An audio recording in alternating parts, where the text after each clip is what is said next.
At ito naman yung mga ingredients na gagamitin natin para sa recipe na to. At dahil magluluto tayo ng ginisang upo, syempre, kailangan natin dito ng upo.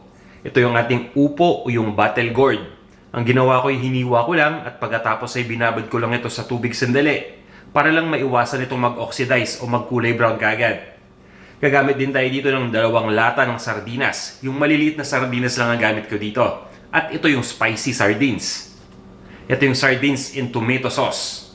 Ito naman guys yung ating kamatis.